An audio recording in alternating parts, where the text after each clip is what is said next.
Hello friend, আজকে আমরা চলে এসেছি সহজে ভাগ করার নিয়মের তৃতীয় পার্ট নিয়ে। তাহলে আমরা আগের দিন শিখেছিলাম 2 দ্বারা ভাগ করার নিয়ম, 3 দ্বারা আর 9 দ্বারা। আজকে আমরা শিখব কি 4 দ্বারা ও 8 দ্বারা। আজকে আমরা 4 আর 8টা নিয়েছি, কারণ 4 আর 8-এর ভাগের নিয়মটা প্রায় একই রকম। তাহলে এখানে বলেছে 4 দ্বারা ভাগ করার নিয়ম কী করতে হবে। বলেছে যে সংখ্যা দেওয়া থাকবে তার শেষের দুটি সংখ্যা 4 দিয়ে ভাগ যেতে হবে।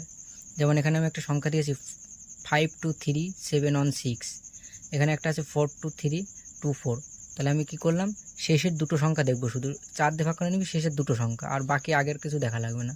তাহলে শেষের দুটো 16 আছে, 16 আমি 4 দিয়ে ভাগ করলে মিলে যাচ্ছে, তাহলে কি এই পুরো সংখ্যাটা 4 দিয়ে ভাগ যাবে।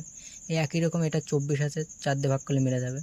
এবার বলেছে 8 দ্বারা ভাগ করার নিয়ম, এই একই নিয়ম, শুধু কি শেষে এবার কি বলেছে 3টে সংখ্যা। আগেরটাই ছিল দুটো সংখ্যা, এটাই আছে কি 3টে সংখ্যা। তাহলে শেষে 3টে সংখ্যা 8 দিয়ে ভাগ যেতে হবে। তাহলে এটাই যেরকম সংখ্যা দেওয়া আছে, 3টে সংখ্যা নিয়েছি 168, এটা 8 দিয়ে ভাগ করলে মিলে যায়। এখানে 248 আছে, এটাও 8 দিয়ে ভাগ করলে মিলে যায়। এখানে 880 আছে, এটাও 8 দিয়ে ভাগ করলে মিলে যায়। তাহলে কি সব কটা সংখ্যায় 8 দিয়ে ভাগ যাবে।